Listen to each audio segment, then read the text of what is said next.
buddy. It's Friday, yeah, and Saturday, Sunday, it's Friday, yeah.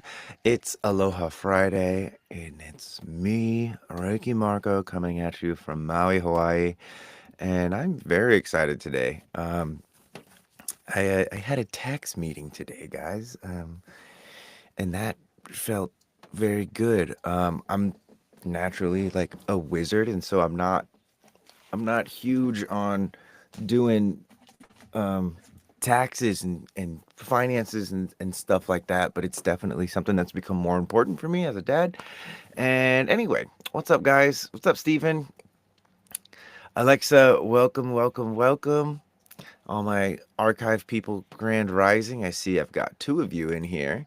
And to all my non archive people, maybe one day you will become archive people. You will train with me and my partner, Pasha, and you too will learn how to max out your aura.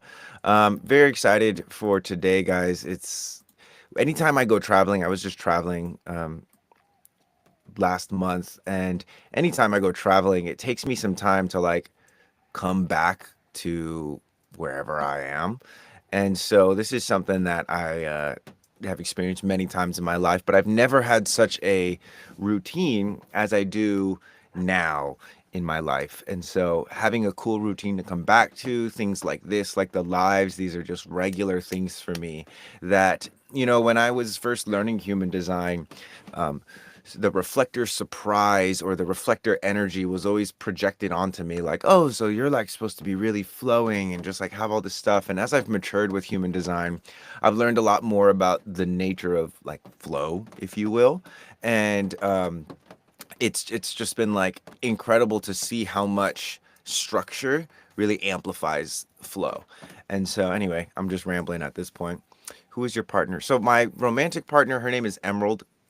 You won't find her on Instagram. She's not an Instagrammer. But then my business partner, his name is Pasha. On Instagram, his marker is Pasha. I think Pasha dot human design or Pasha underscore human design.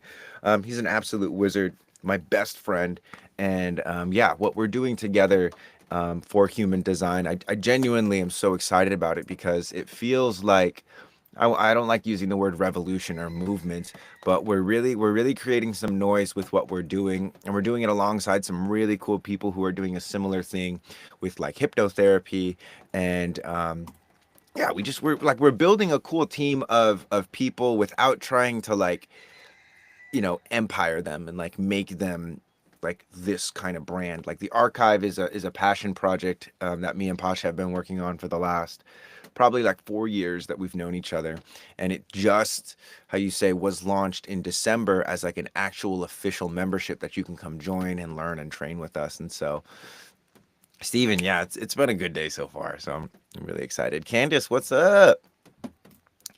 Pasha, I think that's how I found you guys. Yes, okay, that makes sense. I got notified from your live and I wasn't connecting the dots. Tressa, that's my bestie. Tressa is amazing. I just did a hypnotherapy session with her on Wednesday, and oh my God, like, it felt like an angel was just guiding me to all these parts of myself that I haven't been to in a while, that I haven't visited in a while.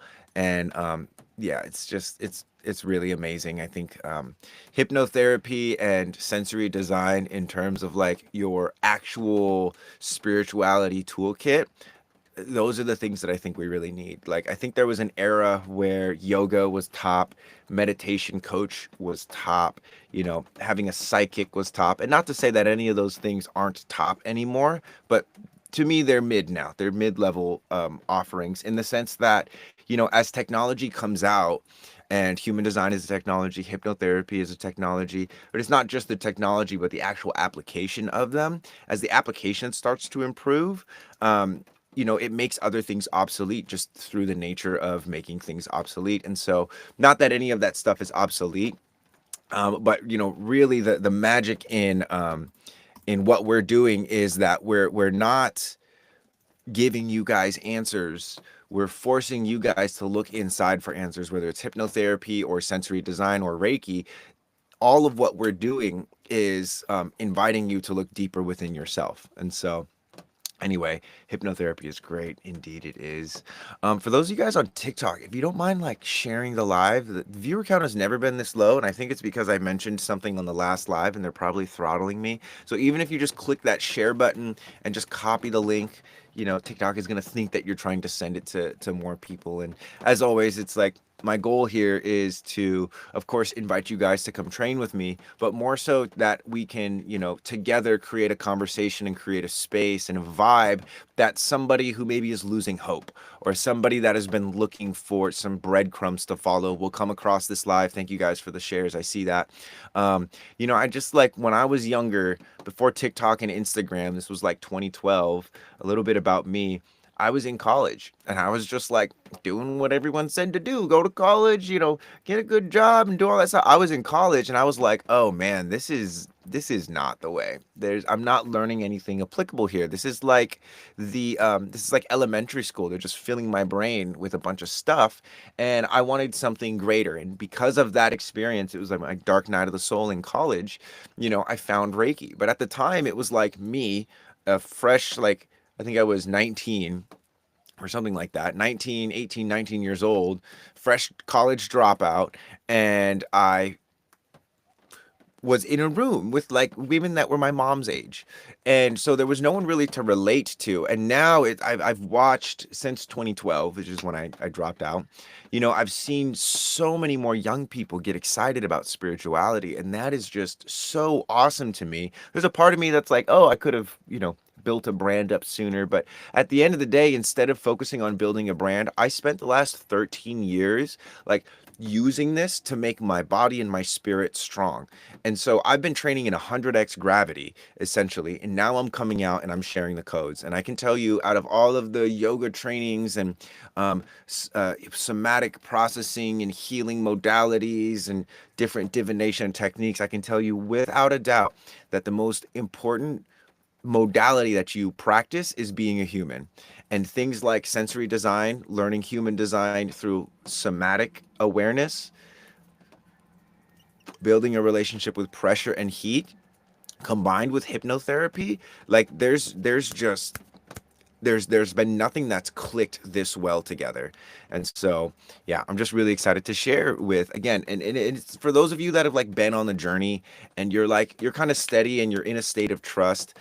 I love that. And it's just like there's people that are waking up every single day that are looking for some kind of lifeline. And part of what I do here with the lives is to provide that lifeline. Like you still got to swim, you still got to grab onto the rope, but at least now there's a rope in the water. Whereas before, some people are waking up and there's just this ocean of like spiritual gurus and come take my course and come do that and all of this stuff. And I'm like, this you don't really need a lot of those things. Like 90% of the 95, 99% of the services out there, you don't need it at all. You actually don't even want that.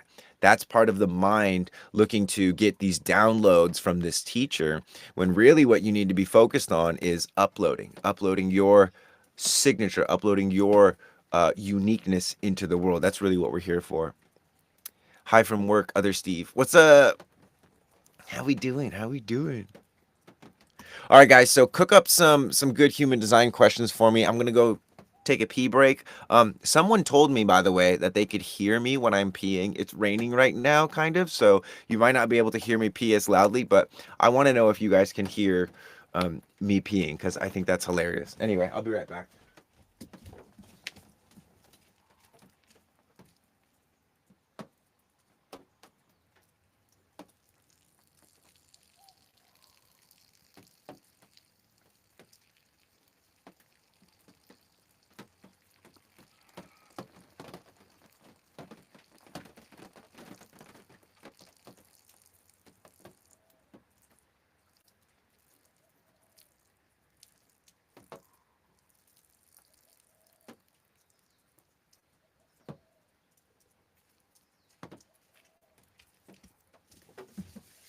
All right, did you guys hear it or not?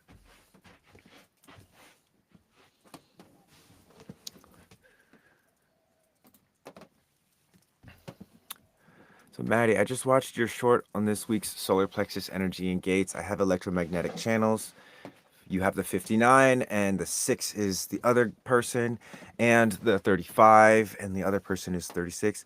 Any advice on how to navigate those channels in a partnership? Yeah, I mean, one of the things that's really interesting about the electromagnetic channels is that there's like a source, right? Or a source of awareness, at least. So it's like you're bringing the throat and the sacral energy, and he's bringing all of the solar plexus energy. And so one of the things that you don't want to get caught in, sorry, I had to just check something real quick here. No, we're good. Excellent. So one of the things that you don't want to get got in, and good stream, yes, can hear it. Okay, great. So you guys can hear the stream before I jump into that. That's hilarious. Do we totally can every time I be minding my business and courtesy? Oh my God, that's so funny. I'm gonna have to just post a clip of me just like outside peeing in the sound. Anyway, that's hilarious. Okay, so back to this question from Maddie. So regarding solar plexus energy, it's not necessarily when you have like somebody with that's bringing like solar plexus energy, it's not always necessarily always going to be their emotions. Okay, that's one thing that you kind of want to get out of like, oh, this is always this person's emotions. It's more so much as their emotions are the ones that are getting the spotlight. So you both might be going through an emotional wave, but generally speaking, whoever is the one actually like as the emotionally defined one, they'll be getting the spotlight. The attention will be on those emotions. And so one of the electromagnetics that you want to be mindful of is like him bringing expectations and then you building up progress based on those expectations. Another one might be that he's bringing the timing of like when he's ready to do things, and you're bringing this sort of like not desperate but frantic desire to like meet, like while the windows are open, I want to meet those. That's what the 59 6 channels, or I'm sorry, he's the one, yeah, that's the 59 6. And so essentially what you want to look at electromagnetic channels are is like those are opportunities for chemistry, but that's also opportunities for like heavy conditioning and conflict and codependence. And this is the thing about codependence and interdependence. One is not necessarily healthy, the other is incredibly healthy, right? The difference between the two is being able to account for your own needs so that you can actually request desires from somebody. And so for instance, one of the ways this could look is for you, right? You might have this desire to connect, right? You might have this desire to find um, places where you can feel like there's progress being made. And unless you are satisfying the base level needs for yourself, and I mean like actual needs, like feeding yourself, giving yourself enough touch, giving yourself like the right kind of like words of affirmation or the right kind of quality time with yourself. Like you can use the love languages, but for love languages between individuals and people, I think it's kind of silly. It's like training wheels that sometimes like are all messed up and they prevent you from doing things, which I can talk about that in a second here. But one of the big pieces that you want to recognize within, again, electromagnetics is how often people will look at the potential of something and think it's there when it's not actually there. The way that you access electromagnetics is you actually take accountability for, again, your own needs. What kind of progress do you need in your life? What type of, how you say, experiences with that 59 do you need for yourself, and how can you give that to yourself so that you actually have, hey, I've given this to myself, I've given myself everything I need, and I can now ask for something, or I can meet your desires and whatnot. So I'm a reflector. What do I do because I always feel down and like a failure? So one of the things that you can do, my friend, one of the things that you can do, my friend, is actually let yourself go down. And what I mean by that is I have this practice, especially with emotions, where when I'm feeling sad or when I'm feeling down, I don't I don't try and keep myself from going down. If I'm feeling down, I take it as an opportunity to go as far down as I can. And that people have told you maybe that that's like not a great thing to do, but like the whole concept of emotions is actually to exhaust the emotion. And one thing that I don't like about the human design depiction of the reflector is that they have a Teflon aura, which means things slide off of it. They certainly do not slide off of us, especially if you're like heavily conditioned and you have a bunch of other people's energy in your field. One of the things you have to do as a reflector is learn how to accept exactly where you're at. And what I mean by that, again, is like if you're feeling down, if you feel like you're being dragged down, or you feel like what else, what was the other word that you used? Um, like a failure, like let that emotional weight crush you, because once you've allowed the emotion to crush you, and like also as well as like I'm talking about this in the sense where it's like you're not going to become how you say, like trying to unalive yourself. Like if you're in that space, go get help. If you are in the space where it's just like you just feel down on yourself and these are just like heavy emotions that you experience regularly, it's probably because you're resisting them. And you're like, oh, I shouldn't feel so down. I shouldn't feel like such a failure because there's nothing in my life that really maybe logically lines up with that. But that's the thing with emotions and feelings, is like you have to go through it. Otherwise, it's always like they say, what you resist per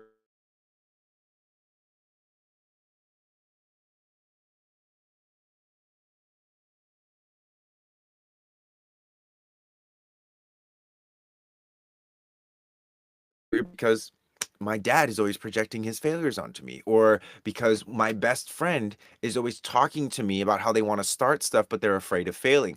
And this is where the reflector becomes very powerful, and it goes back to what I was saying to Maddie around if you don't give yourself the things that you need. That means touch yourself. That means spend quality time with yourself. That means get yourself gifts. That means, like things for yourself. Give yourself access to your needs. Like your first priority is to yourself, regardless of what type you are. Then you can start to account for the things that are sort of on top of your needs. Because needs is it's a survival based thing. Do I have everything I need right now? And that's a good question to ask yourself often as a reflector, because sometimes you need space. Sometimes you like, really need a friend, right? And if you can't become, how you say, humble enough to like discern the difference between your needs and your desires, right? Like for instance, like romantic relating. That's not an actual need in my opinion. That's a desire.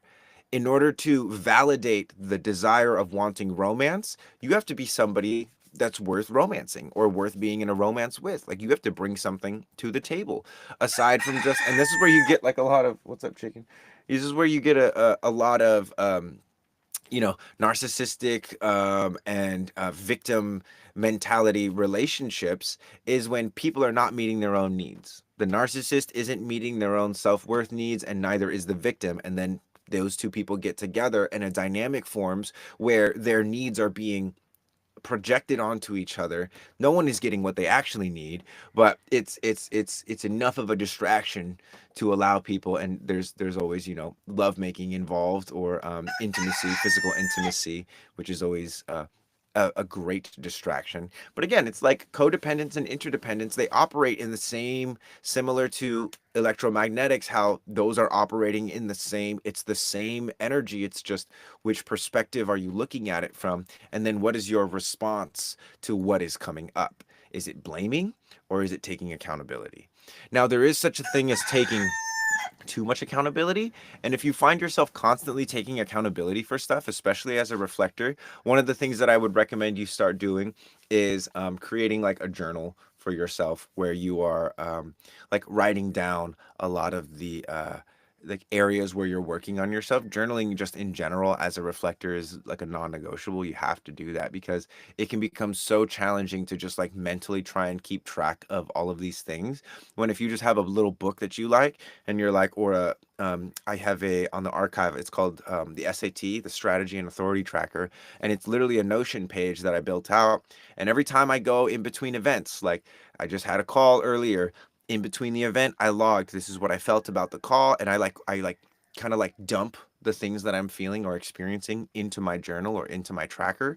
So that way I don't carry it into the next experience. And at the end of the day, I read them and I look at them and I reflect and I say, okay, what kind of energies did I pick up today? What kind of energies did I put down today? The one thing about a reflector that a lot of people don't understand is that people can't understand the reflector.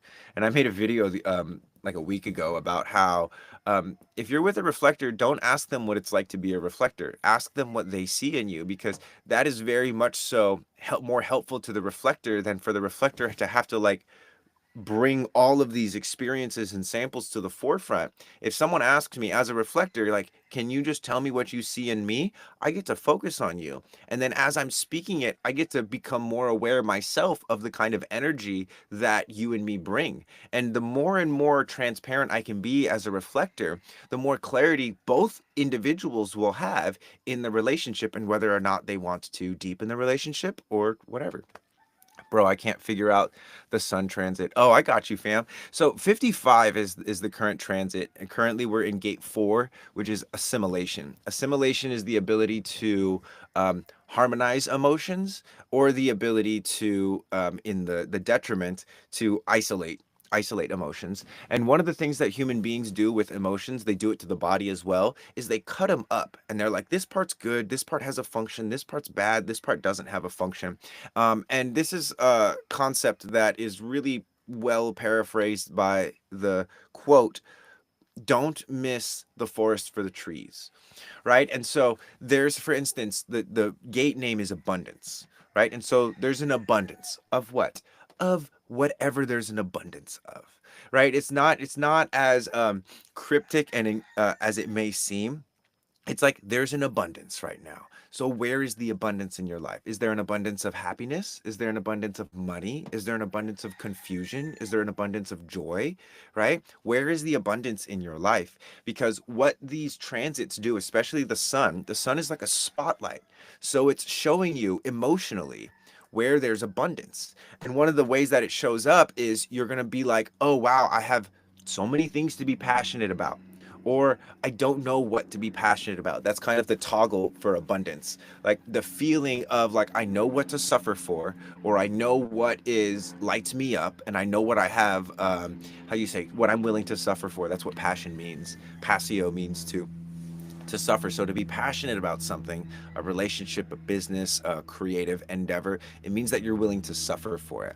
So during this transit, consider what things are you willing to suffer for yourself, for your own needs, because this is part of individual circuitry. So this is about what are you willing to suffer for that other people are not willing to suffer for, and where do you feel an abundance within that context, right? Again, so for like me, it's music, right? Music, I'll stay up till like 3 in the morning, even though I have a full work day the next day, if I'm like in a musical vibe. So that's part of me. That's where my passion comes from. A lot of the work that I'm doing here, I love human design. I'm passionate about human design. I'm willing to be doxxed and have people like, say that I'm a scam artist and all this stuff, because like I know what this system does for us, and that's where the passion comes from. And so for me, the passion is right now, and the assimilation with this gate and this transit has to do with like overwhelm. It's almost like, whoa, I'm passionate about so many things, but I only have so many hours in the day. I'm passionate about family. And so one of the questions that I've been asking myself is like, where as an individual am I putting myself on a pedestal to like consider that like no one else can do what I'm doing, or rather not that they can do what I'm doing, but no one else can help me do what I'm doing. And so this is a big part of my own personal journey, and with this transit in general, is like I have an abundance of tasks and things that need to be done, and a lack of people that I trust, or systems. Really, it's not even about people that I trust, it's about systems that are going to allow other people to help me. Like, how am I going to develop more systems so that if someone wants to become my IT person, or my personal assistant, or VA, or something like that, what systems do I have to onboard them into my life that are going to like allow me to meet that abundance and allow my passion to go further. How dare you scam others into being the best version of themselves? I know. Yeah, it's funny, man. Like, and people usually, they'll always like bring some kind of like religious thing into it, or some political thing. And it's really it's not funny. It's, I mean, to me it's funny, but that's not politically correct. And so I do my best online to, especially with these channels, I'm a little bit more unhinged in the archive.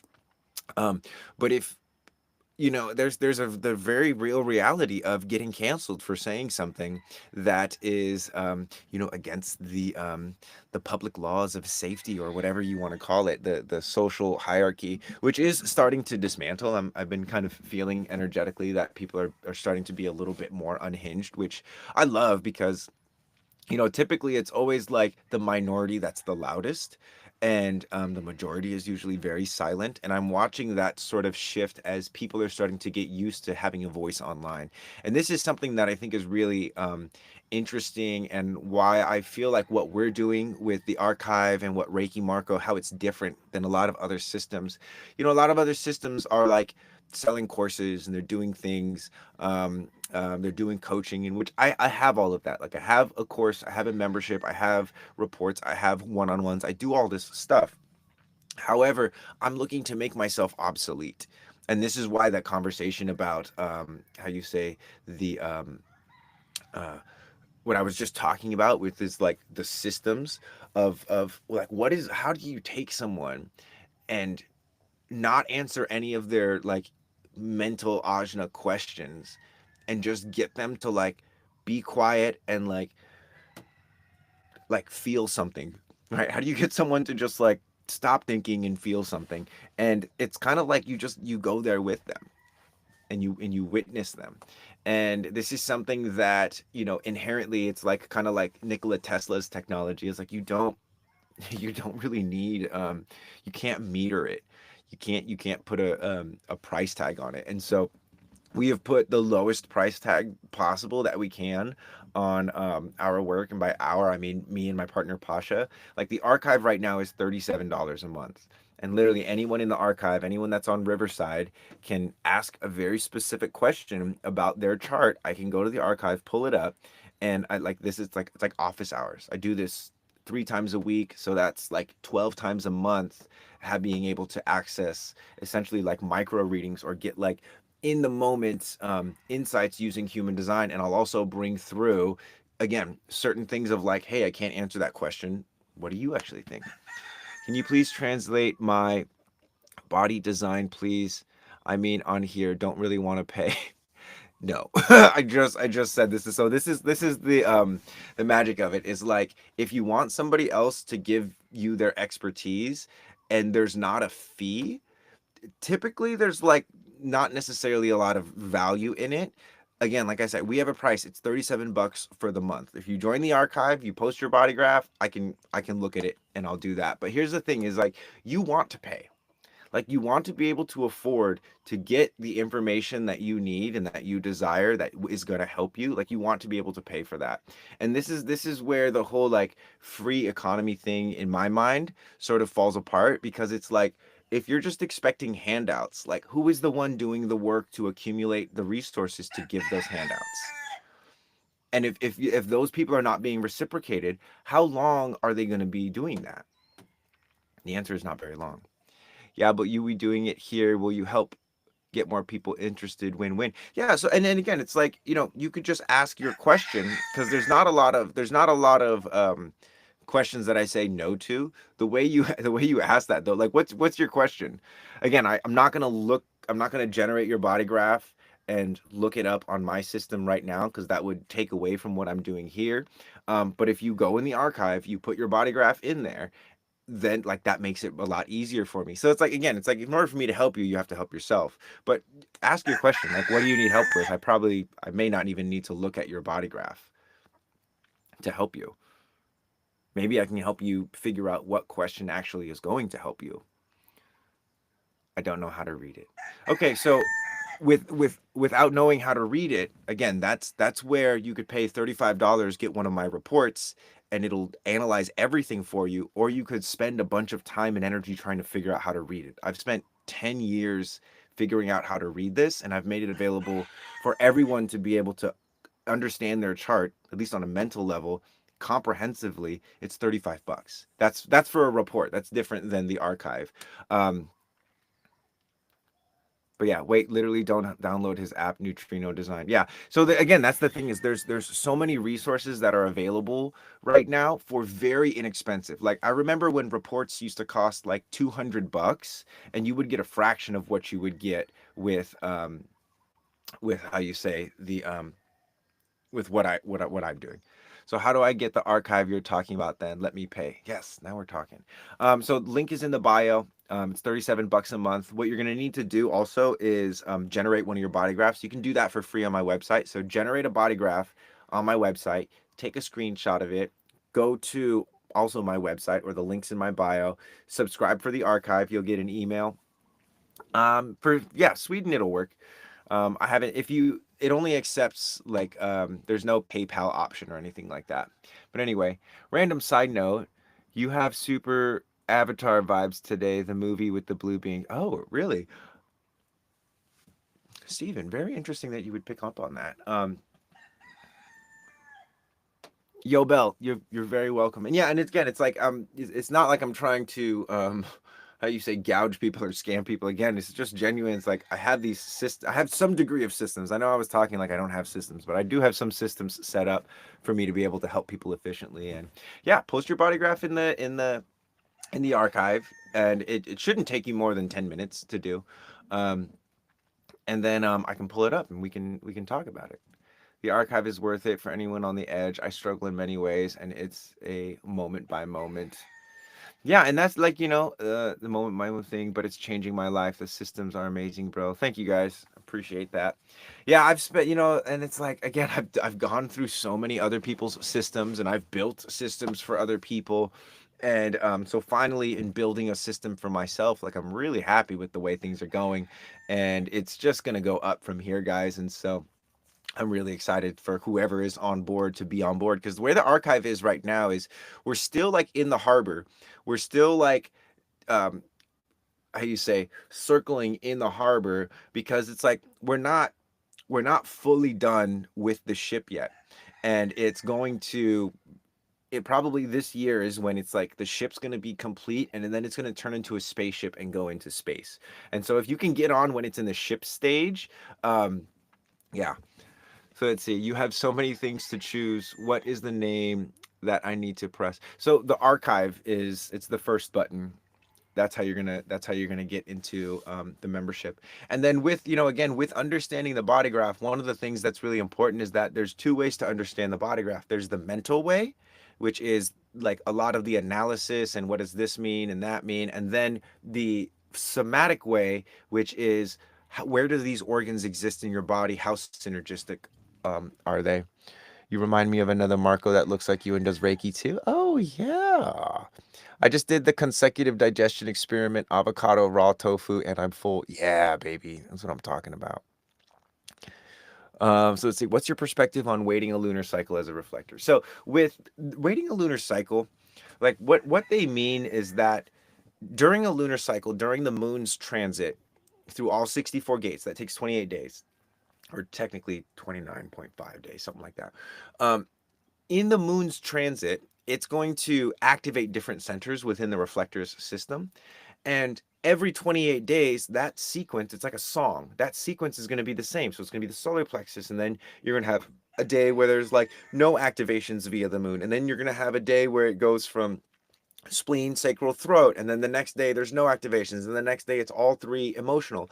And so it's really about learning that song and using the timing of what part of the song is playing during what part of that lunar cycle to consider. Like when your solar plexus is defined, how do you feel about things? When your sacral is defined, do you have energy for those things? Good day to do sacral calibrations. When your throat is defined, record yourself talking. When your G center is defined, feel into your direction and your identity. When your head is defined, feel into what's inspiring you at that time.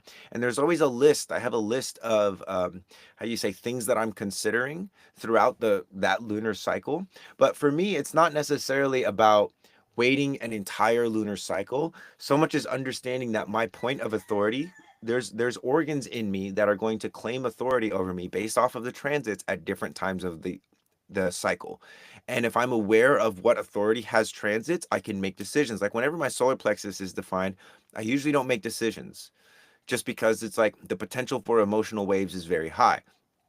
And when my sacral is defined, I also don't make decisions based off of my sacral being defined. I make decisions based off of like the culmination of those multiple things. So it doesn't necessarily mean that you have to wait a full 28 days. That's if you want the full spectrum. But as you and I would say I would recommend as well for big decisions, it's definitely helpful in the beginning to wait 28 days, but eventually you get to a point where it's like you don't need the rules. Like you're actually at a point as a reflector where you're like sort of consciously breaking the rules, kind of like an artist.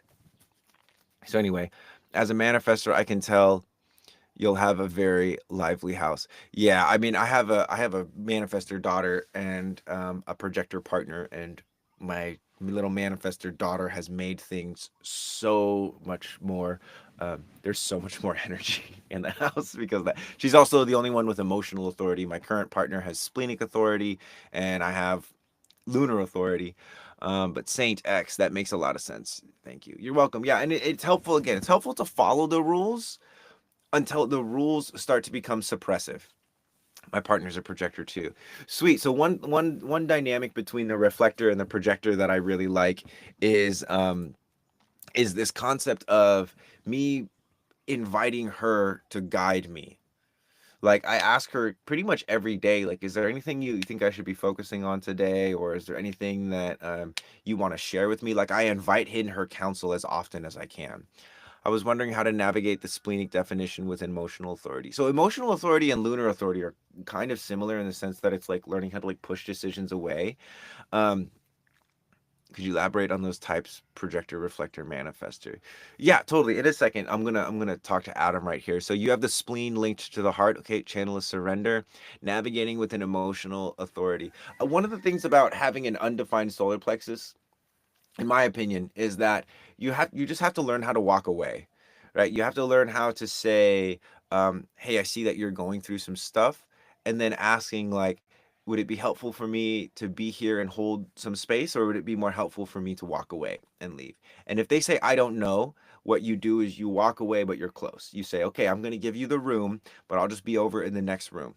And this is something that you have defined solar plexus. Oh, okay, got it, but you also have the spleen linked to the heart. Okay, so in this sense, with the defined solar plexus, I firmly believe that it's like most emotions are designed to be processed alone, unless you have tribal circuitry and the emotions are about getting this type of support that you need. Usually, your emotions are meant to be processed alone. After you've processed them alone, being able to process them in front of other people, like still fully process them, but not like inhibit your processing in any way, that's like the next level of emotions. And a lot of people are looking for people to process their emotions with when they haven't learned how to process the emotions alone, because people don't know if they're doing it right. They're thinking their way through their emotions, and literally this is it. Number one, you recognize you're an emotion.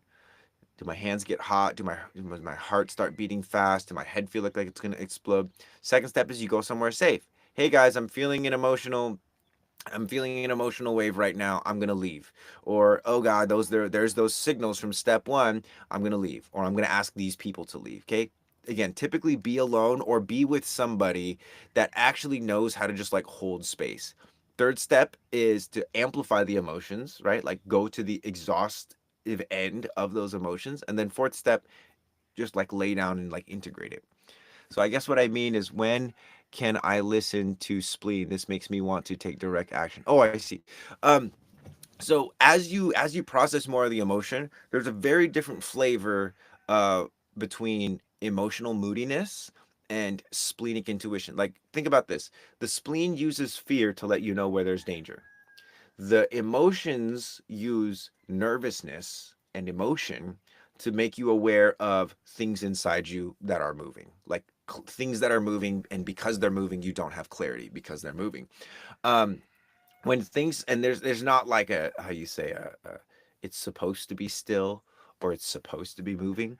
Again, it's like the difference between clarity and danger is danger is a very clear like threat to my life. Emotional energy is like the shadows of the threat, right? Or the memories or the echoes of the threat. And so it's really important to recognize that. Same thing with the spleen, the spleen uses fear. It uses, oh my God, that's not safe right there. And the solar plexus, it uses nervousness. It uses like, I don't think we can digest this because last time we digested something like this, something bad happened. And then you have to move through it because it's all of these systems, these awareness centers are helping us to contextualize now, like right now. They're using memories from the past, projections into the future to contextualize what's happening right now so that we can make a discerning move. Do I step in that direction? Do I step in that direction? So the idea between like toggling back and forth between your solar plexus and your spleen is quite literally is like how do we process our emotions well enough that our splenic energy and awareness becomes available? Because the solar plexus is inherently much louder. Emotions are much louder than splenic intuition.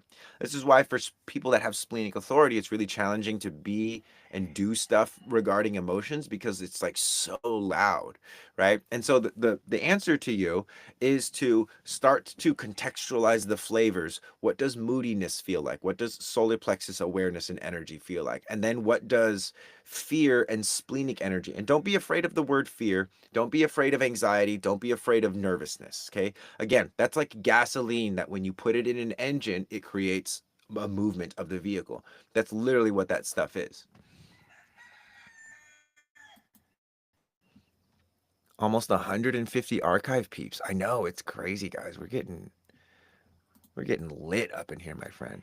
Don't be afraid of survival. Yeah, and it's like that's the thing. It's like exactly. It's like survival is and being there's such a thing as being like locked into survival. What's up, Prana? Good to see you, man.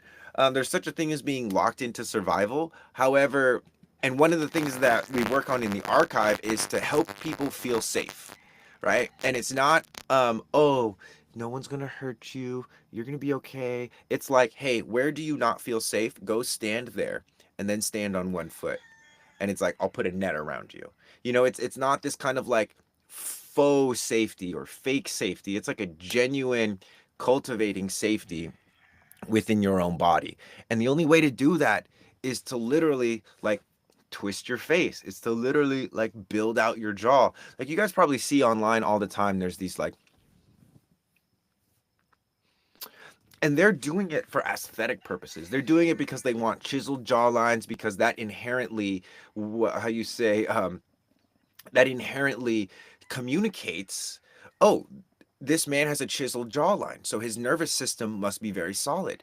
However, that's not the case. A lot of people that are like really yoked and jacked, right? That communicates, oh, this person is strong. But then you ask them to climb a rock wall and they can't climb the rock wall because their muscles are an aesthetic. They're an outward inbuilt rather than an inward outbuilt.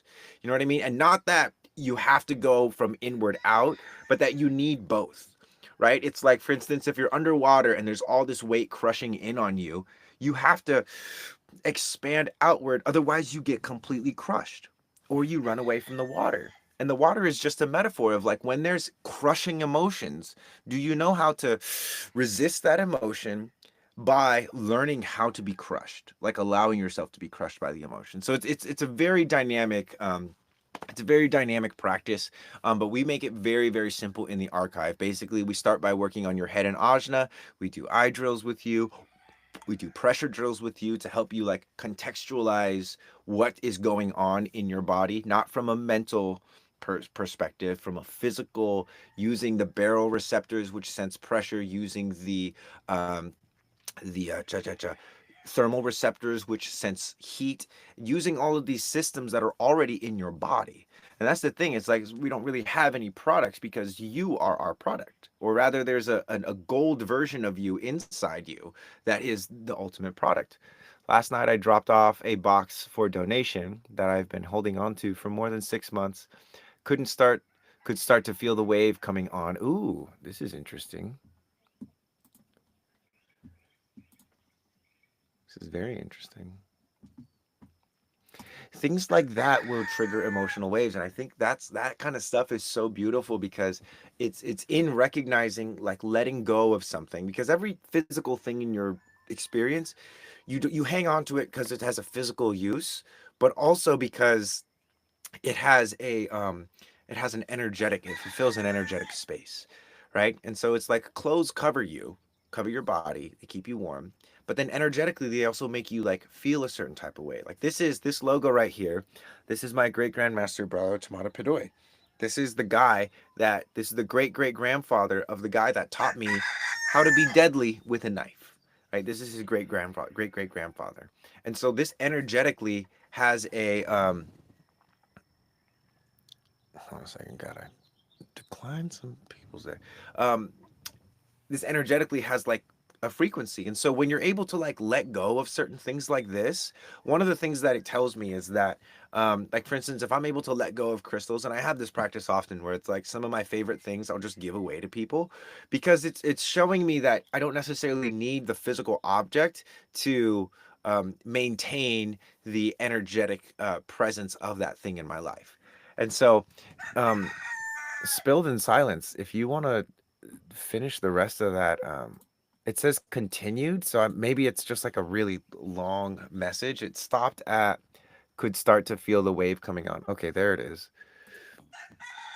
Oh no, different.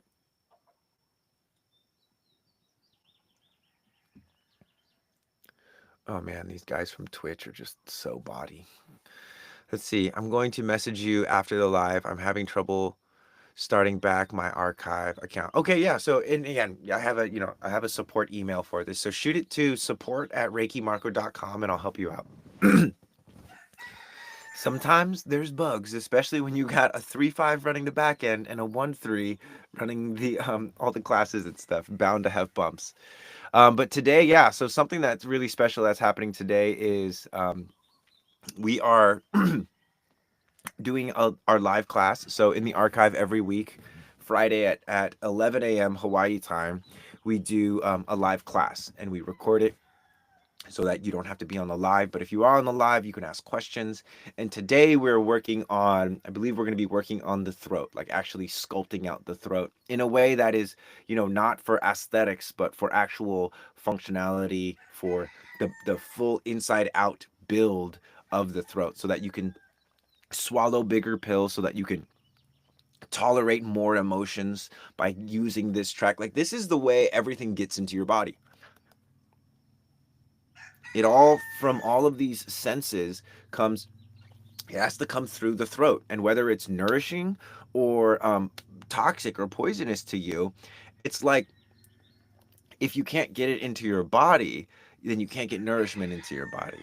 And if you don't know how to like throw things up, if you do end up eating something poisonous, you don't know how to get it out of your body, right? And it's like everything comes in here and goes out there, right? And it's funny, but it's like this is literally just teaching people how to optimize this engine of the body. So I would highly recommend, if you're interested in that, or if you've ever had any neck issues or neck pain or anything like that, or you have trouble, like you're easily overwhelmed, definitely come check out the archive. We have a live class happening in about an hour, so you can very very easily get on and join that class. Christy, thank you for teaching smell, swallow, taste, breath. I had a toothache the other night and I asked my body what it wanted, did your process, and the pain was gone within 3 rounds. Love. That's awesome. Right. Because it's like, and also too, it's like, you don't just use it to make the pain go away, but you do it to acknowledge that pain is not an indicator that something is wrong. Pain is an indicator that like your body is functioning perfectly, but that something might need more attention. So like for instance, with your teeth, right?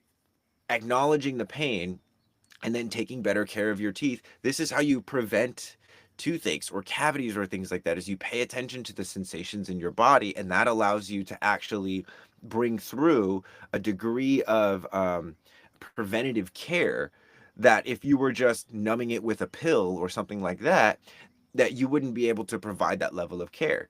So now that you've had that experience, now you can more start to smell, taste your tooth, smell your tooth, and that now that you're engaging with your body from a sensory perspective, there's more information that's available to you on an unconscious level and a conscious level. So, Christy, that is super cool. I do that actually quite often. It reminds me of like, oh yeah, let's just like remember to floss. Or I have this gum that I like to chew called Underbrush, that has been remineralizing my teeth. It's on the TikTok shop. I found it through TikTok, and it's like it's really good. Like I've my tooth sensitivity and the color and just the health of my gums and everything looks really good. And so and it also like smells better. Like my breath doesn't smell as bad. It's not like the most powerful scent in the world, but it definitely works really well. So anyway, that's awesome. Let's see, for what it really is, not what it looks like. Exactly. Yeah, and that's what we're really looking to do, right? Is to get into this like what is the real reality? Because we all have our own, even though virtual reality is putting a headset on, virtual reality is also like if there's injustice happening in front of you or something that you have the power to stop and you decide to like block it out from your view, right? That's you creating a virtual reality. That's not real reality what's happening. Real reality is what the camera sees, right? Like if someone is expressing their frustrations with you and you are feeling like you're being attacked, but the camera is just looking at two people talking, right? That might be an emotional virtual overlay on top of the real reality of what's happening. I'm getting a little meta here. But it's important to recognize that even though virtual reality is still kind of in its infancy, like human beings are the machines. Human beings are the ones that are overlaying, well, you did this to me. Well, what would the camera see? The camera would just see me expressing like, hey bro, I don't like it when you come into my house with your shoes on. And it's like, well, you're suppressing my creative expression. It's like, no, I'm not. I'm just saying, if you want to come in my house, take your shoes off. I don't want you in my house anymore now. Like, oh, now you're exiling me because I just want to be myself. What is the camera actually seeing, guys? And this is where the pressure sensations, the temperature, the what you see, what you smell, what you taste, what you hear. This is why all of that information is so important. And this is where the ajna is actually important, isn't being able to say, oh, you see that too, right? Yeah, I see that too. Yeah, I see that too. And then somebody else is like, no, no, I don't see that. There is a thing called inflated inner authority. And it's where somebody takes their emotions and they try and become the external authority using their emotions solely. And they're trying to get people to agree that their emotions are real. When it's like the way you feel about stuff is not real until it's real, right? And what I mean by that is like it doesn't help you at all to convince people that you're feeling the things that you're feeling. You know what I mean? Or that you don't feel safe. Like the thing that helps you is to feel the thing that you're feeling or to make yourself stronger so that you don't feel unsafe. Like those are the things. It's like you have to take radical responsibility over your life. Otherwise, you're just going to constantly be looking to everybody else to make you feel at home when you're not even home. You don't even feel home in yourself, or you're asking people to tolerate things about you that you can't even tolerate yourself. Might be a hard pill to swallow, but join the archive. You'll learn how to swallow real good. That's a funny. We're the best swallowers in the land, guys. We can swallow literally anything. You got a heavy load? Prepare to have it be swallowed because I am not afraid of heavy emotions. I know how to swallow them. I know how to cook them in my body. I know how to create the right temperature and the right heat in my body to swallow anything. A lot of people are saying I'm the best swallower in the land because of how strong my swallowing muscles are. Yeah, we don't spit BS in here. We just fully swallow. Okay, so real question. How do you feel between radical self emotional responsibility and asking your friend for support? Super cool question, Flowbug. I love this, especially coming from you. So my thoughts on this are I lean more towards like radical emotional independence simply because I feel like people have taken advantage of asking a friend for help. Now, if you don't know what to do or you don't feel safe moving through an emotion alone, one of the things that is very helpful is to set up a container for your friend to support you. And what I mean by that is it's like if you have a friend, and also don't and this might be obvious but I'm just going to say it anyway, don't go to a friend for support if your emotions are about them, right? um But yes, Stephen, exactly. How you ask for support is very helpful, because it's like most people say, "Oh, I need to talk to a friend." You don't need to talk to a friend. Okay? What you need is someone to just witness you. And what you really need to do is not talk to the friend, but you need to talk to the emotion, or you need to talk to the person that the emotion is about. It's like, hey, friend, can you witness me while I like rip a hole in my boss, or I rip a hole in my partner? Now, the reason why this is somewhat dangerous is because people are going to have their own interpretations of what you're saying and why you're saying it. And that's why having like, how you say, that radical kind of like independent emotional processing thing, I lean towards that. But you will find people in your life, and I can't say if you have them yet, the flow bug, but you'll know if you have them, where they like literally won't judge you. They'll be like, yeah, you need to get that out, go ahead, get it. But setting up the container of like, hey, like I want someone to witness me in this. The real question is, of course, how often are you going to need someone to witness you, or need that help?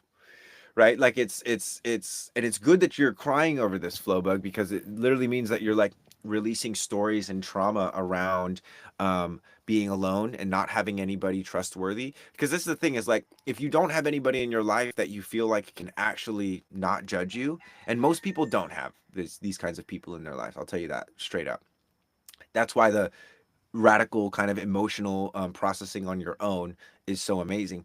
What is really good about friends is, after you've done that sort of like raw processing yourself, that's a good time to like have like call a friend in and be like, hey, can I bounce some ideas off of you? Or hey, can you just listen to me while I kind of like reflect on this emotional process that I've had? So in a nutshell, because that was a lot of words, um, the thing that you want to get good at is processing your emotions alone.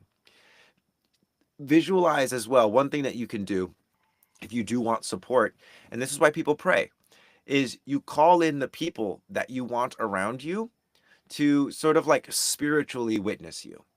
So if you feel like alone and you want support, like, call upon your grandmother, call upon your great grandparents, call upon your ancestors. And you know, it's a very trendy thing to do that. But the reason people do that was because, like, before all the luxuries of the modern day, right? You're just like out there alone in the wild because you got separated from your group or something like that. You called your ancestors to come witness you, and from that witnessing, you're able to process some stuff. Now you're free of the fear, you're free of the nervousness, and you can navigate a lot more clearly, because you've taken all of this uncertainty and doubt and you've accepted where you're at. Because that's really what emotions are about. It's about coming into contact with the truth. And so, one of the truths that you might be coming into contact with is that maybe you don't really have anyone in your life that is able to support you emotionally the way that you want to be supported. And that is a very sobering concept, because once you accept that, then you can start to actually do the work for yourself, because you want to do it for yourself and because it needs to get done and you can't outsource it to other people. And so, anyway, that was a whole lot of words. Hopefully that helps. And you know, like I said, just the one thing that you want to avoid doing with friends, and there's a very big difference between venting to your friends and being vulnerable with your friends, right? In the sense that it's like, if you're venting to your friends, you know, it's like either it becomes like a one-way street, or it just becomes like a complaining party. If you're being vulnerable with your friends, you're actually like building relationships, whereas just venting, yeah, difference between venting and vulnerability, slay. Yeah, I got you. So be vulnerable with your friends. Don't vent on your friends. Venting on your friends, like, and it's not that it's a terrible thing and that you should never do that. Sometimes you just need to vent. But if you do that a lot, if you get in the habit of venting on your friends, they're very quickly not going to be your friends, or they're going to not like being your friend and they won't tell you.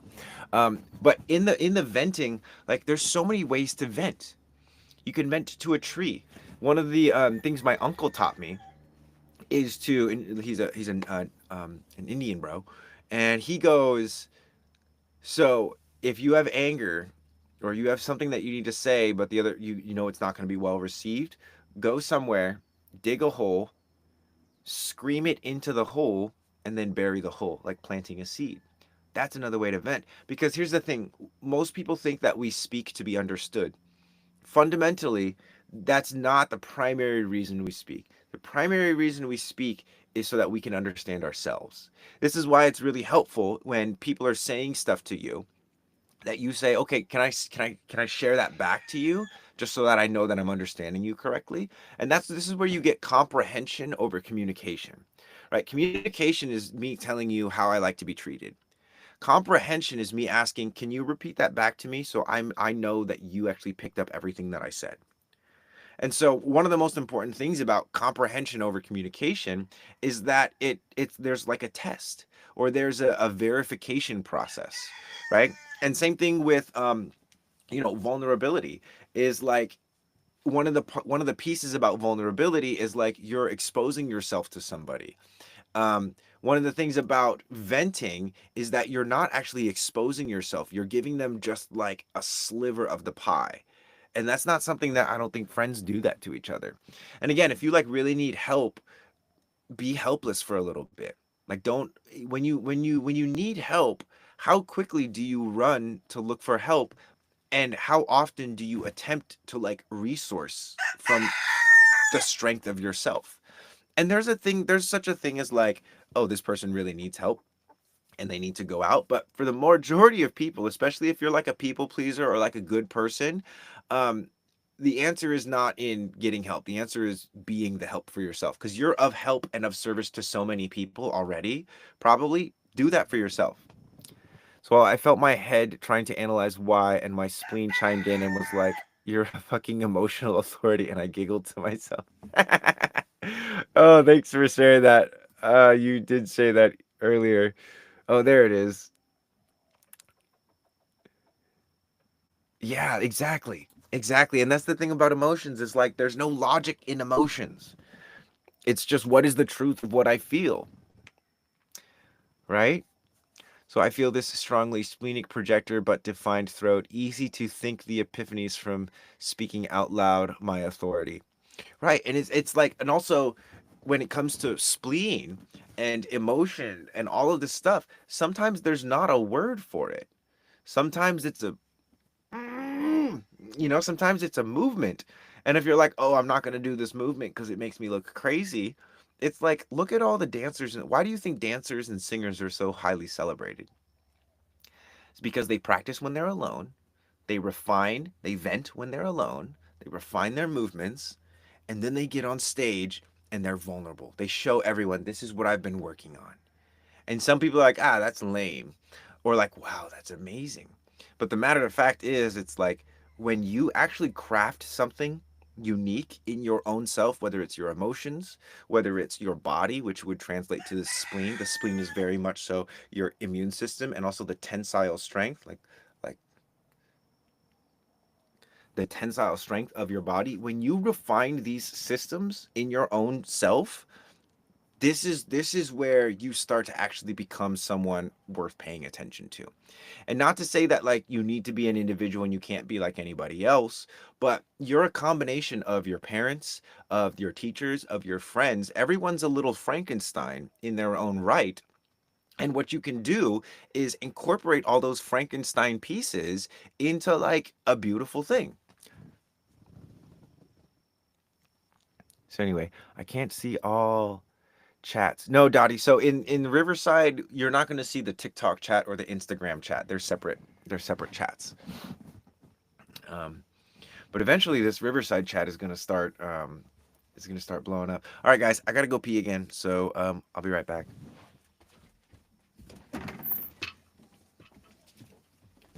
Like the live, share the live, please. I love you. Thanks. Bye.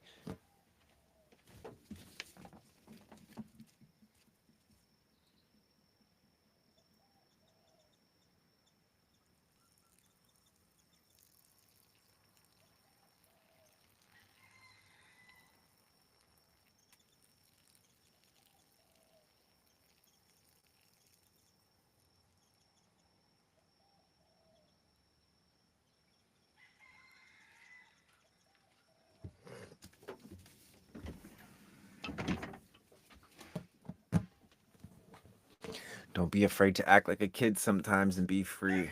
Yeah. I think that can still hear it. Great. Perfect.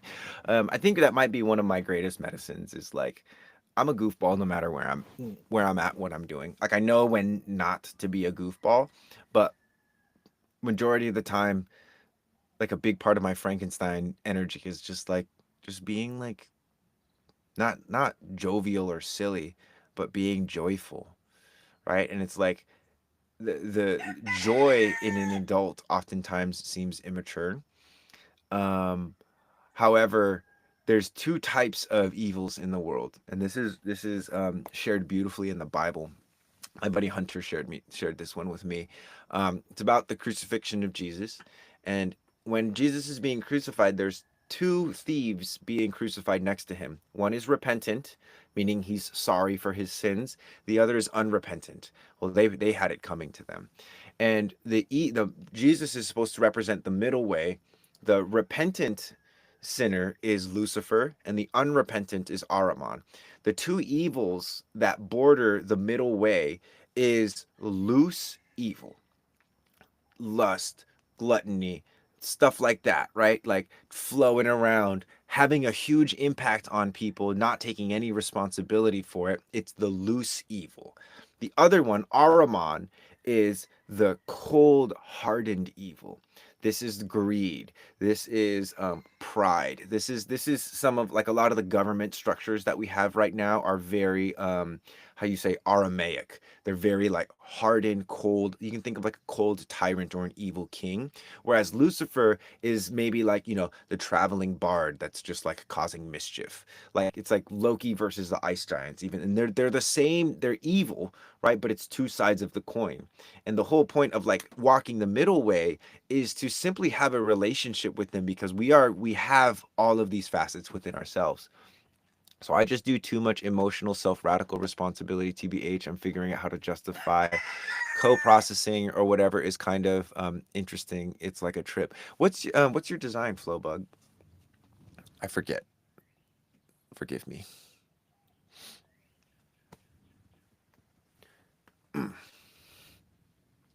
Ooh, I know what I want to do.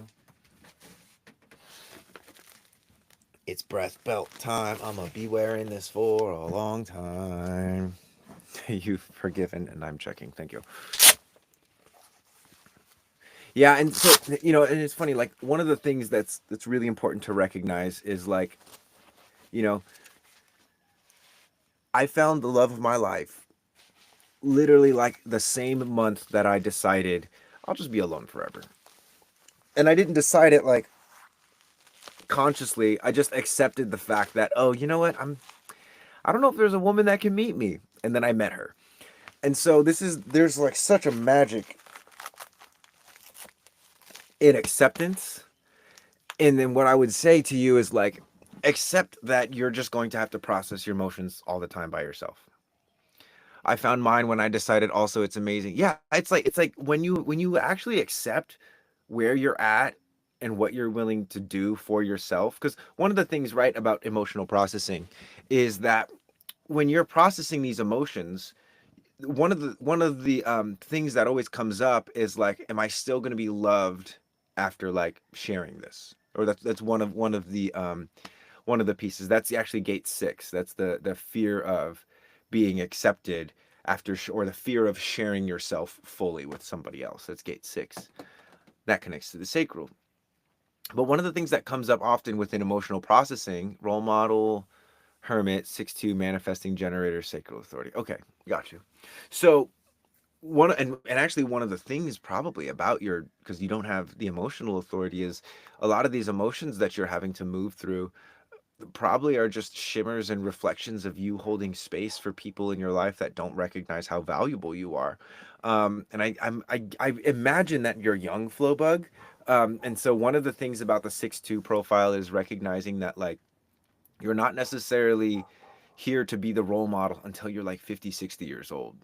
Up until 30, if you're below 30, let me know.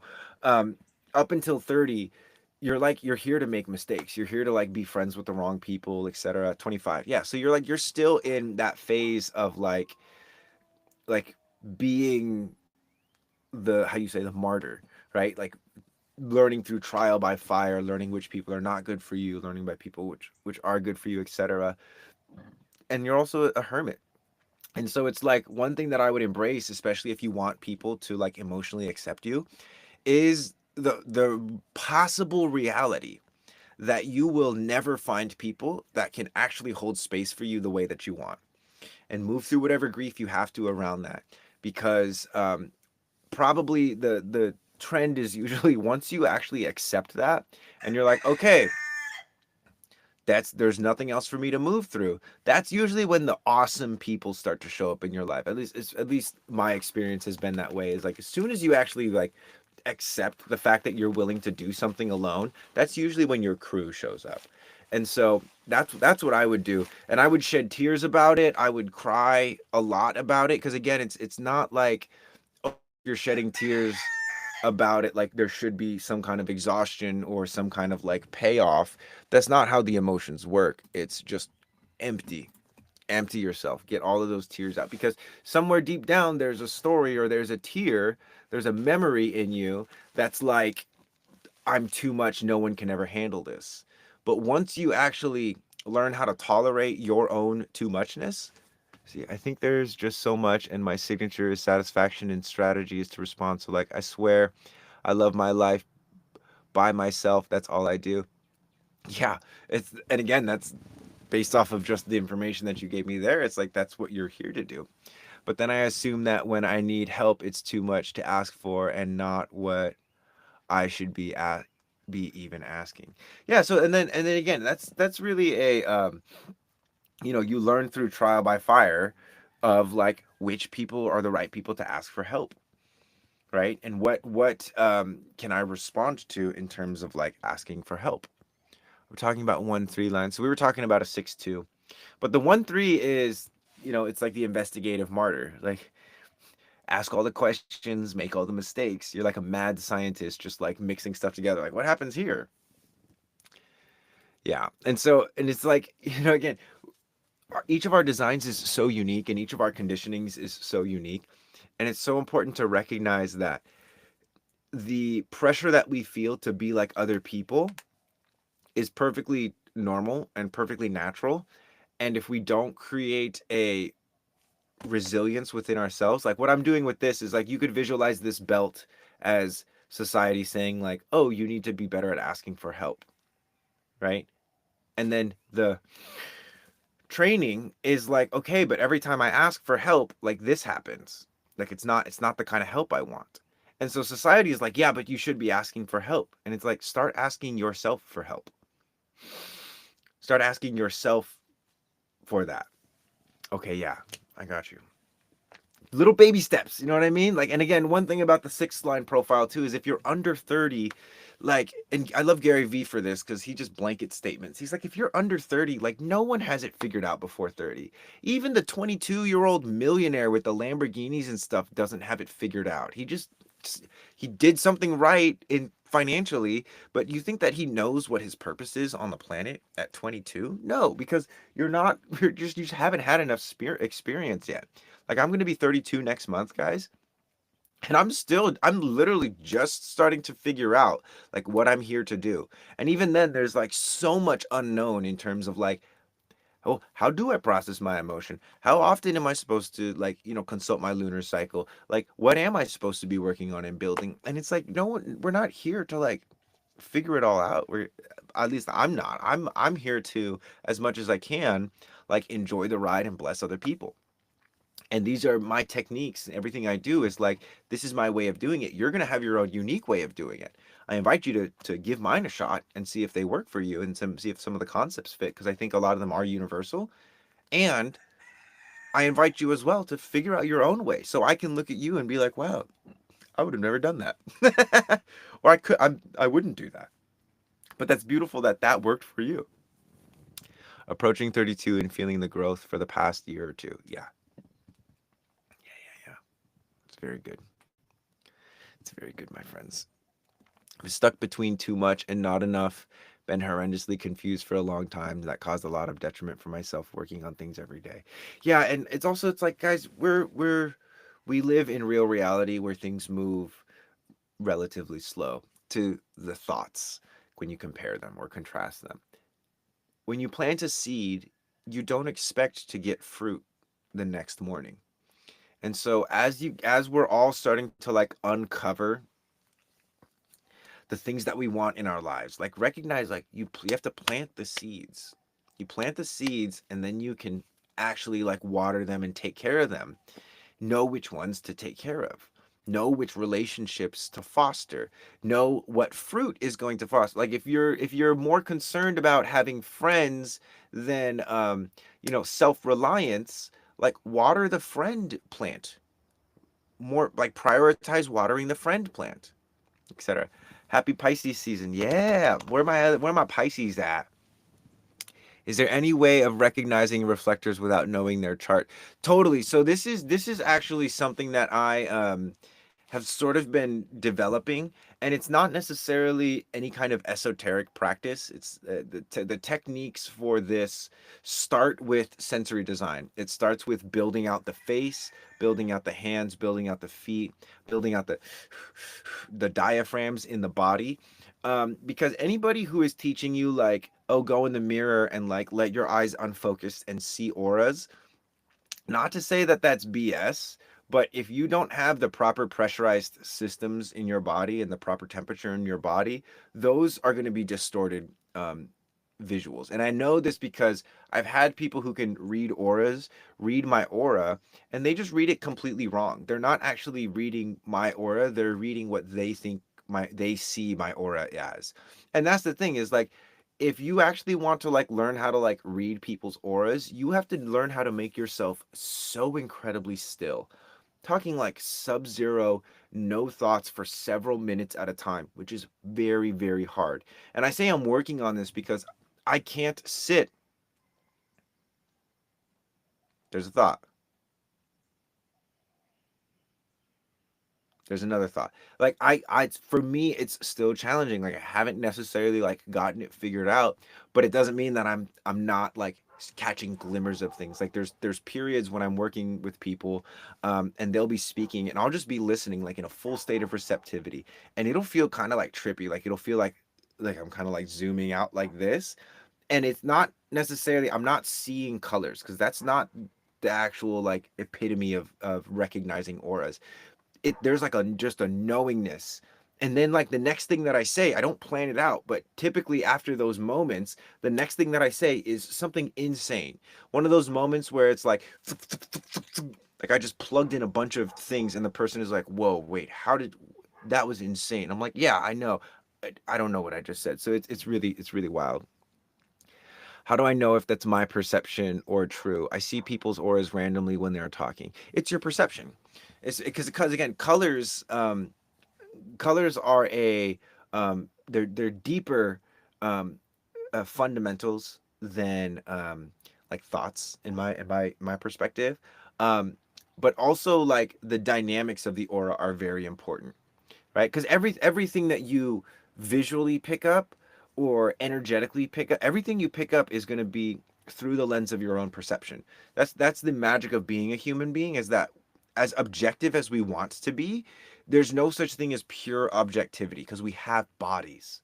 You know what I mean? And so it's not necessarily about try and find like the perfect pure aura, but it's like if you see people's auras, it's not about like, oh, let me tell you about who you are, or any of that stuff. It's like, what does that mean for you?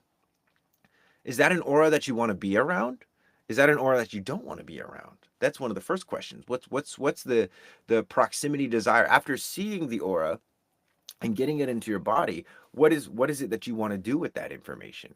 Because a lot of people use that like seeing auras and sensing auras thing as a way to create external authority. Oh, I see your aura is like very green, which is the energy of a teacher, and I see you. I witness you, and I speak to it a lot under the context of like a sleazy festival flow boy, or like a very manipulative, like sex priestess goddess kind of energy. And I have biases towards them because I was like in that world. But I can't tell you how many times I've heard conversations of someone, a guy or a girl, talking to another person using this. I can see your aura, and we have past lives together, and all of this like unverifiable nonsense and their perspective and projection. They're spitting it out there as like this is the fundamental truth of your being, and the other person is just like, "Oh my God, tell me more. Like I want to learn more. You're my teacher." And then like then they're punked. They get punked. It's literally like then they get sex or they get money, and then they're on to the next one. Literally they get punked. And so, just be very mindful about the intention of wanting to see auras or even seeing auras, because again, it's not to say that like you're delusional, but it is your imagination. The imagination is part of your unconscious self, which is where the superconscious kind of lays underneath dormant sleep. And so the more that you can actually relax and see things that are not there, it doesn't give you some sort of authority. What it really does is it just gives you more information, and you do with that information whatever you want. So anyway, yeah, and like one thing about reflectors, right? A lot of the times like reflectors feel like manifestors. Like when I tune into manifestors, it's like they're like in this egg. It's like they're in this like brick wall like castle, right? And that's why it's like hard to initiate on manifestors versus generators. Much easier to initiate on because or connect with, because for most of the generators that are not super deep in their not self and their frustration, like they just like pull me in. I ask them questions very easily. Hey, what do you think about that? I give them something to respond to, right? Reflectors are really interesting because again, everyone is conditioned. There's nobody that's not conditioned. It's conditioned is like a part of being alive. What we're doing with human design and what we're doing with sensory design is not deconditioning you really. It's actually just helping you to condition yourself to something that's more natural, right? So, wondering if there's a correlation between human design types and mental health disorders that you've noticed. I've noticed a lot of people that claim neurodivergency are not self across the board, and generally there's more projectors and generators and manifesting generators than there are the other types. And so, I see a lot of neurodivergency as, in my opinion, it's misdiagnosed, um, undefined head and ajna, or misdiagnosed undefined solar plexus or undefined sacral, right? And the reason I say that is quite simply because what a lot of people label as neurodivergency, like it's so funny. Can you and let me know if I'm crazy here, because there's like memes and videos of people being like, when someone asks you what music taste you, they go through like four or five different music, like heavy metal and jazz and classical music and ambient music. And it's like, since when did just liking multiple things become neurodivergent? Like, I think it's one of those things where, it's like, oh, everyone wants to be a part of the minority, everyone wants superpowers, but now because everyone has superpowers, no one is super anymore. um yeah, I've witnessed this. I think this too. Yeah, and the crazy part about it is like neurodivergency. Like there are people whose brains work different than us, but when you start to lump things and into like when you start to lump exactly Live of the Incredibles exactly. When you start to like lump things into umbrellas, right? To me, that really defeats the purpose of a diagnosis, because diagnoses are supposed to be like very specific. And when you create these larger umbrellas for things, like I get the purpose of them, but when you're talking about an individual and you're like, oh yeah, so your brain works this way and that makes you neurodivergent, and you're sharing it with like for instance bipolar, yeah, like for instance, like bipolar is usually just not self split definition, or not self triple split or quadruple split, or your single definition and you're not self. Like again, it's like when you work against your aura, there's all of like weird symptoms that show up. And when you work against your aura, I think there's inherently something in you that recognizes I'm working against myself. So what's wrong with me? And if you're addicted to the external authority, which is a very, very common cause of not self behavior, you're going to go to somebody to ask, like, what's wrong with me? Everyone else thinks like this, and I think like this. Right? You start to create the stories and the comparisons that reinforce there's something wrong with me, when literally the thing that's wrong with you is that your left hand is fighting your right hand. Your hand is choking you out and you're like, look at what they're doing to me. Like look at what they're doing to me. just showing a part of the picture. This is why senses are so important, so that you can see clearly, hear things clearly. Yeah. I think people end up relating everything to repressed wounds in identity with not self, and yeah, it's sad. And it is very sad, but it's also like I'm not gonna coddle any of that. And you guys know how I am. It's like when people come to me and they're like, "I'm different," I'm like, "Okay, how?" And when they start pointing out how everybody else is different from them, when they start putting out like medical diagnoses, and like it's all I hear is like this like victim story, and it's like, okay, did you come to me because you wanted me to validate your story about how the world is against you, or did you come to me because you want to be stronger so that those stories don't have as much sway over you? Which is it? Because if it's the first one, I'm not going to do that. I'm going to keep your money, which this has never happened before on a session, by the way, but I always wonder if like I ever encountered somebody who pays for a session with me and they just want me to like validate their stories, what I would say to them, and that would be one of the things is like, I'm gonna keep this money because this is gonna be a good lesson to you. Because that's the thing, like I'm not here to just validate your stories. If anything, I'm here. You're coming to me because you want me to poke holes in your stories so that you can be free of them, and that's I'm good at that. So anyway, um, hey Marco, if I'm a projector during the day and a generator at night, could that be why I don't sleep so good? Possibly. So like one of the things that I would say is like projector in the day, make sure that you're getting enough time, like wind down time, like an hour of wind down time. Another really helpful thing might be to like right before bed, do some down regulating nervous system practices. So things like plugging your nose and pushing the pressure down into your body, filling your cheeks with air,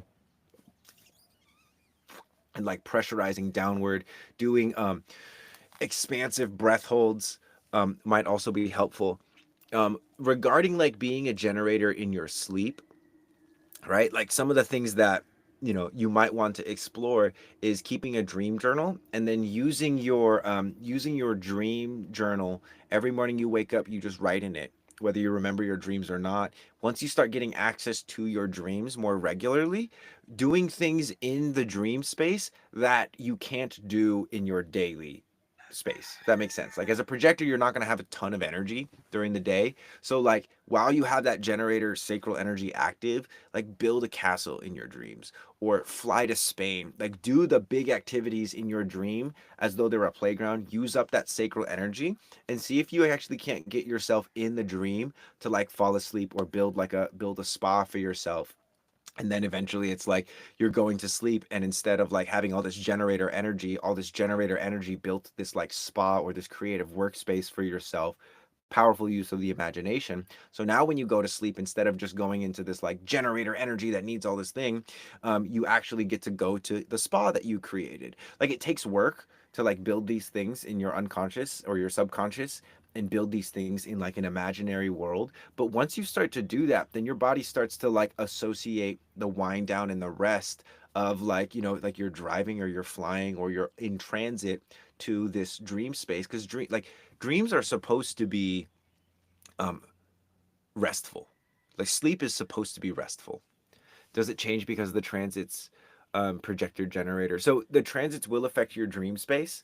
But again, like I was saying, is there's like I guess what we're exploring is like, is there signature designs within the dream space, and is there not self designs within the dream space, right? So it's like if your dream space design is mine is just crazy adventures, I get no rest. So interesting, right? Because it's like a lot of people relate this to like, well, where does that show up in your life? Are you just always on crazy adventures?